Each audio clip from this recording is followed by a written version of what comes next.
lebih lanjut terkait kolenterata, ada baiknya kita mengenal dulu apa itu kolenterata. Jadi, kolenterata itu berasal dari bahasa Latin yaitu koilos, yang berarti selong atau rongga tubuh, dan kata entron yang berarti kolenterata itu dapat diartikan sebagai organisme yang rongga tubuhnya memiliki fungsi sebagai usus. Kolenterata juga disebut dengan cnidaria yang berasal dari bahasa Yunani yaitu cnide yang berarti sengat. Kolenterata merupakan suatu hewan invertebrata yang sebagian besar hidupnya berada di laut. Ukuran tubuhnya paling besar dibandingkan dengan hewan invertebrata lainnya, baik yang soliter maupun yang berbentuk koloni. Kolenterata sering juga disebut sebagai hewan berongga. Pemberian nama hewan berongga sebetulnya tidak tepat karena kolenterata adalah hewan yang tidak memiliki rongga tubuh yang sebenarnya. Yang dimiliki hanyalah sebuah rongga gastrovaskuler, yakni rongga yang berfungsi sebagai tempat terjadinya pencernaan dan pengedaran sari-sari makanan. Nah, selanjutnya, secara umum, cnidaria atau kolenterata mempunyai dua bentuk morfologi, yaitu bentuk polip dan bentuk medusa seperti gambar di samping. Polip tubuhnya berbentuk tabung dengan mulut di satu ujung yang dikelilingi oleh tentakel. Bagian aboral atau dasarnya melekat pada substrat dengan pedal disc atau cakram pedal, hidup sendiri atau koloni. Nah, yang koloni kadang terdiri lebih dari satu jenis individu yang masing-masing mempunyai fungsi khusus, misalnya untuk reproduksi, mencari makan dan pertahanan, serta memiliki lapisan mesoglea yang tipis. Untuk medusa, tubuhnya berbentuk lonceng atau payung, mulut terpusat pada bagian konkav atau bagian cekung. Bagian yang cembung menghadap ke atas dan bagian cekungnya menghadap ke bawah. Tentakelnya memanjang dari pinggiran payung, selalu hidup bebas, dan lapisan mesogleanya tebal. Walaupun bentuk polip dan medusa sangat berbeda, tetapi masing-masing mempunyai bentuk tubuh seperti kantung yang merupakan dasar dari filum cnidaria atau kolenterata itu sendiri. Saya Sadi Kayara, LLR dengan NIM H04120124, di mana saya akan memaparkan terkait hydrozoa. Hydrozoa merupakan kelas dari filum Coelenterata, di mana hydrozoa berasal dari bahasa Yunani hydro yang berarti air dan zoon yang berarti hewan, yang sebagian besarnya itu hidup di laut. Kelas hydrozoa ini merupakan kelompok hewan yang memiliki bentuk polip serta medusa yang umumnya hidup soliter atau berkoloni. Adapun bagian tubuh hydrozoa ini memiliki 3 bagian umum, yakni mulut, tentakel, serta kolenteron, di mana bagian mulutnya itu berfungsi untuk masuknya makanan ke dalam tubuh, dan nantinya dilanjutkan ke saluran pencernaan yang seperti kantung yang disebut juga kolenteron. Selain itu, mulutnya juga berfungsi sebagai anu. Terdapat 2 lapisan kulit pada hydrozoa, di mana lapisan ectoderm yang merupakan lapisan paling luarnya, serta enterodermis yang merupakan lapisan paling dalamnya, dan membatasi rongga pencernaan, di mana kedua lapisan tersebut dipisahkan oleh lapisan yang mirip seperti jeli yang kita sebut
struktur tubuh secara garis besar, bentuk tubuh psikomedusa dibagi atas bentuk payung dan lengan atau kaki-kaki yang menggantung bebas. Struktur tubuh seperti gelatin dan mengandung banyak air. Bentuk payung bervariasi, ada yang seperti lonceng atau genta, seperti kubah, terpet, atau juga seperti kubus, dan bentuk-bentuk ini dapat dibagi menjadi 4 bagian yang sama atau tetramerus simetri. Ukuran atau diameter payung berkisar sampai 50 cm, bahkan beberapa jenis dapat mencapai 2 meter dan merupakan kolesterata terbesar. Baik, adapun klasifikasi subfilum Coelenterata, subfilum Medusae, kelas Psychopozoa, subkelasnya Psychomedusa, bangsa Rhizostome, suku Rhizostoma 3, marga Rhizostoma, jenisnya Rhizostoma sp. Sistem pencernaan Psychopozoa bersifat karnivora, makanannya berupa invertebrata kecil dalam ukuran tertentu, telur, larva, dan yang paling digemari adalah ikan-ikan kecil. Mangsa tersebut ditangkap dengan bantuan tentakel yang mengandung nematosis, kemudian dibawa ke mulut dan siap untuk ditelan di dalam mulut. Makanan tadi akan melalui benak-benak gastrik dan septa yang dapat mengeluarkan enzim, yaitu semacam larutan asam yang akan melarutkan protein dan zat kitin. Zat-zat makanan yang tadi larut akan diserap oleh sel-sel gastroderm melalui gel embung atau pola makanan. Cara ini disebut pencernaan intraseluler. Selama proses pencernaan berlangsung, dinding sel gastroderm akan hancur, pola makanan akan bergerak sampai ke mesoglea. Makanan ini telah dicerna dalam bentuk granula, protein, lemak, dan glikogen akan disimpan dalam satu kantong yang disebut kantong gastrik. Nah, kantong gastrik dapat berperan dalam proses pencernaan intraseluler. Dalam hal ini penyimpanan makanan, tetapi hanya berfungsi sebagai penghasil enzim pencernaan. Baik, sistem reproduksi Psychopozoa adalah seksual pada bentuk dewasa atau medusa dan bentuk aseksual pada bentuk polip. Alat kelamin atau gonad jantan maupun betina terpisah seperti pada gambar. Nah, pada reproduksi seksual, spermatozoa dari hewan jantan keluar melalui mulut dan berenang menuju hewan betina. Selanjutnya, melalui mulut, hewan betina akan menuju telur yang dihasilkan oleh ovarium pembuah terjadi di dalam tubuh hewan betina. Zigot yang dihasilkan akan keluar melalui mulut dengan bantuan lengan mulut. Selanjutnya terjadi pembelahan sampai terbentuk larva planula yang bersilia dan dapat berenang. Planula akan berenang beberapa saat, kemudian akan melekat pada dasar perairan yang agak keras. Kemudian silia akan hilang, larva akan berubah bentuk menjadi bentuk seperti trompet. Terima kasih. Halo, perkenalkan nama saya Fenia Ronaya dengan NIM H01201053. Nah, di sini saya akan menjelaskan mengenai kelas Pugozoa. Pada struktur tubuh, teman-teman sekalian dapat kita ketahui bahwa pada ubur-ubur kotak atau yang biasa disebut dengan Pugozoa ini, sebelumnya itu dia termasuk ke dalam Scyphozoa atau ubur-ubur sejati. Namun, hal tersebut dikarenakan karena pada kelompok ini dia memiliki siklus hidup dan struktur yang khas. Nah, untuk kelas Pugozoa atau ubur-ubur kotak ini, dia termasuk dalam hewan invertebrata Cnidaria yang dapat dibedakan oleh medusa yang berbentuk seperti kubus. Nah, pada ubur-ubur kotak ini, dia itu terkenal karena memiliki racun yang sangat kuat yang dihasilkan oleh beberapa spesies, seperti pada spesies Chironex fleckeri, kemudian Carukia bernesi, dan Molokingi yang merupakan salah satu makhluk yang paling berbisa di dunia. Nah, untuk sistem pencernaan, Pugozoa ini merupakan anggota yang paling penting dari ekosistem laut. Mengapa? Karena Pugozoa ini diketahui memakan ikan, cacing, dan crustacea. Nah, saat tentakel yang dapat meregang hingga 10 kali lebih panjang dari bagian bel atau kepala akan bersentuhan dengan mangsa dan nematokisnya ini akan menembak bagian kulit mangsa.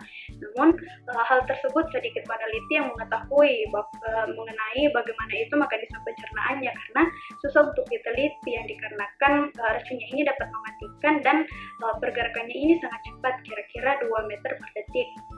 Nah, teman-teman sekalian dapat dilihat pada gambar. Gambar tersebut ini merupakan sistem pencernaan dari Cnidaria. Nah, sistem pencernaan ini itu berawal dari tentakel yang menangkap mangsa yang kemudian akan memasukkannya ke dalam gastrosol proses pencernaan. Nah, pada proses pencernaan ini disebut sebagai pencernaan ekstraseluler yang selanjutnya akan membawa makanan dan diserap oleh gastrodermis yang dicerna kembali dan sari. Nah, Pada sistem reproduksi adalah seksual, sistem reproduksinya itu adalah seksual atau hanya ada pada polip. Nah, larvanya ini akan berenang sampai mendapatkan tempat yang cocok untuk menempel, dan kemudian larvanya akan tumbuh menjadi polip. Nah, polip ini dia akan tumbuh besar sampai dewasa dan akan menarik tentakelnya serta mendorong tubuhnya secara horizontal, dan proses ini disebut sebagai proses rubilasi. Nah, polip kubozoa ini hanya menghasilkan satu medusa. Nah, pada kubozoa itu dia memiliki bentuk medusa yang paling dominan. Salah satu contohnya yaitu pada spesies Chironex fleckeri yang merupakan ubur-ubur yang paling beracun. Nah, selanjutnya yaitu pada ordo Charybdeidae ini, dia itu memiliki 5 famili yang memiliki keistimewaan, yaitu ototnya yang bercabang dan terdapat pada sudut payung kubus atau tubuhnya. Nah, sebagian besar itu dia memiliki 4 tentakel. Selanjutnya yaitu ordo Chiroptropida yang mirip dengan Scrideida, tapi dia itu memiliki sapulus yang menghubungkan rongga lambungnya, dan tentakelnya ini terletak di setiap payung kubus. Sekian dari saya, terima kasih.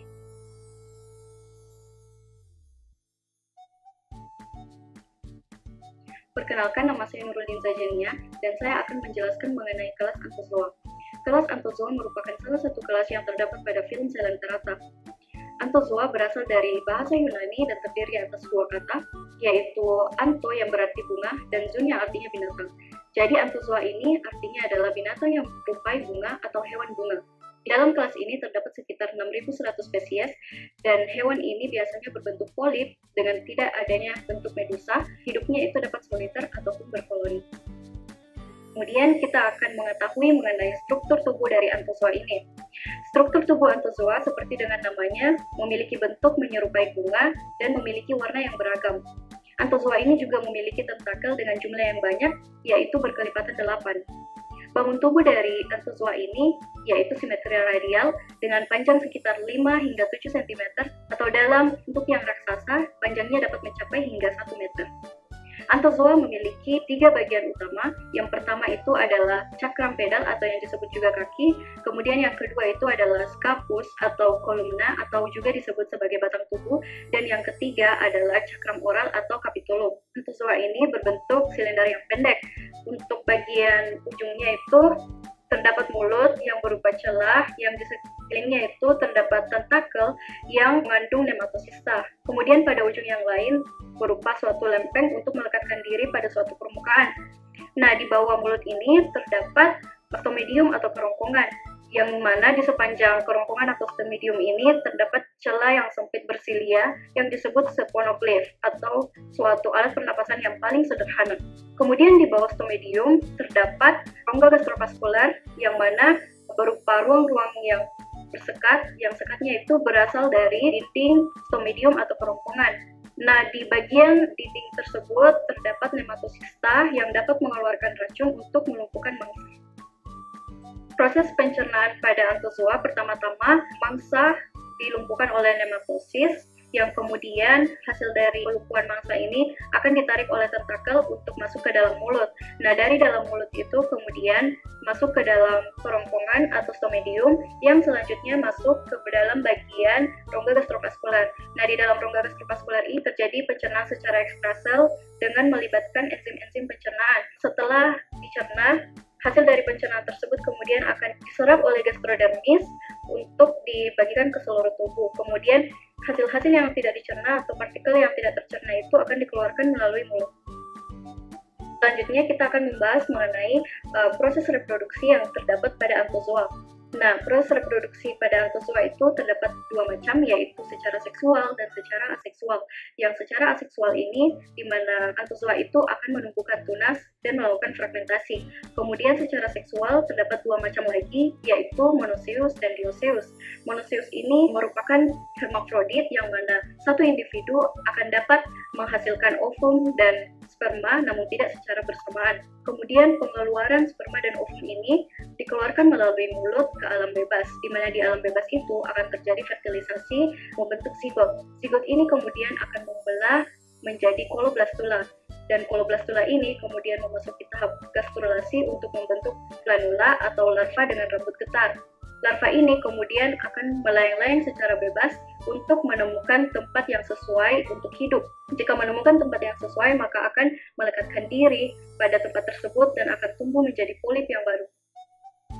Nah, untuk klasifikasi dari kelas Anthozoa sendiri, terdapat 6 ordo dari kelas ini yang membentuk 6.100 spesies. Ordo yang pertama yaitu Stolonovera, ordo yang kedua yaitu Celestacea, ordo yang ketiga ada Alcyonacea, ordo yang keempat ada Xenolactecalia, ordo yang kelima ada Bonacea, dan yang terakhir ada Phenolacea. Nah, untuk contoh klasifikasinya, saya mengambil satu spesies yaitu Sinularia flexibilis yang mana memiliki kingdom Animalia, kemudian memiliki filum Coelenterata dengan kelas Anthozoa, dengan ordo Alcyonacea dengan famili Alcyonidae, kemudian memiliki genus Sinularia dan spesiesnya yaitu Sinularia flexibilis.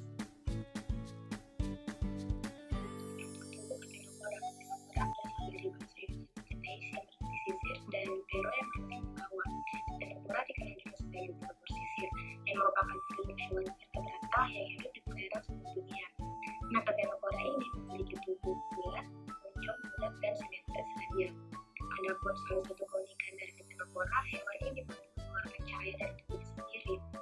Tubuh mereka terdiri dari jeli dengan satu lapisan sel luar dan yang lain lapisan organ internal bagian permukaan luar. Ctenophora juga mempunyai 8 garis sisir yang disebut dengan silia. Silia ini berfungsi sebagai bergerak pada Ctenophora. Oleh karena itu juga hewan ini dinobatkan sebagai hewan terbesar yang berenang menggunakan silia. Ctenophora memiliki mulut sebagai tempat masuknya makanan serta memiliki 2 lubang anus untuk mengeluarkan air dan kotoran. Walaupun tubuh Ctenophora lunak dan bertulang, fosil Ctenophora telah ditemukan dan terbukti sudah ada pada zaman Kambrium 515 juta tahun yang lalu. Yang pada klasifikasinya, kingdom Animalia, subkingdom Anthozoa, infrakingdom Coelenterata, dan filum Ctenophora. Dan semua hewan yang tergolong Ctenophora hidup di laut. Ctenophora terdiri dari 2 kelas, yaitu kelas muda dan kelas tentakulata. Kelas muda dikelompokkan menjadi 1 ordo, yaitu Perioda. Sedangkan kelas tentakulata dikelompokkan menjadi 4 ordo, yaitu Gestida, Sidipida, Lobata, dan Platystenida. Dan salah satu ciri khas yang membedakan tentakulata dan muda adalah terdapat pada tentakelnya. Kelas tentakulata mempunyai tentakel yang dilengkapi dengan koloblast untuk menangkap mangsanya, sementara pada kelas muda tidak memiliki tentakel.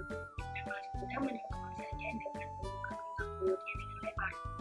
Dapat kita lihat Ctenophora dari kelas tentakulata dan kelas muda seperti gambar yang ditampilkan pada slide. Ini masuk ke pencernaan. Ctenophora dianggap merupakan salah satu pencernaan yang lengkap karena ekskresi mereka terjadi melalui alat yang disebut dengan excretory pores. Kemudian hasil reproduksinya, hampir semua spesies Ctenophora adalah hermafrodit atau memiliki kelamin ganda. Reproduksi Ctenophora ini dilakukan secara seksual, meskipun ada beberapa spesies yang melakukan reproduksi secara seksual dengan cara fragmentasi. Kemudian alat reproduksi Ctenophora ini terdapat di bawah silia. Hasil ovum dan sperma ini dilepaskan melalui pori-pori yang ada di epidermis. Sebagian besar spesies Ctenophora ini melakukan pembuahan secara eksternal atau di luar tubuh Ctenophora, meskipun ada juga beberapa spesies yang melakukan secara internal. Kesimpulan dari materi yang dipaparkan oleh kelompok kami mengenai filum Coelenterata. Yang pertama, Coelenterata ini biasa disebut juga dengan hewan berongga, di mana Coelenterata berasal dari bahasa Yunani yaitu koelos yang berarti rongga dan enteron yang berarti usus, yaitu rongga tubuh dari Coelenterata ini juga berfungsi sebagai usus. Yang kedua, habitat dari Coelenterata ini dia dapat hidup di air tawar ataupun di air laut. Yang ketiga, Coelenterata ini mengalami metabolisme menjadi 2 tipe, yaitu tipe polip dan tipe medusa. Tipe polip sendiri, dia merupakan tipe tubuh yang hidupnya tidak bebas karena menempel pada substrat tertentu. Sedangkan tipe medusa, dia ini tipe tubuh yang bisa berenang bebas. Yang keempat, reproduksi dari Coelenterata ini dapat terjadi secara seksual maupun aseksual, di di mana reproduksi aseksual ini terjadi melalui pembentukan tunas atau kuncup yang menempel pada hewan induknya. Sedangkan reproduksi secara seksual sendiri terjadi melalui fertilisasi eksternal dengan penyatuan sel sperma dengan sel telur hingga membentuk zigot. Filum dari Coelenterata ini diklasifikasikan ke dalam 5 kelas, yaitu kelas Hydrozoa,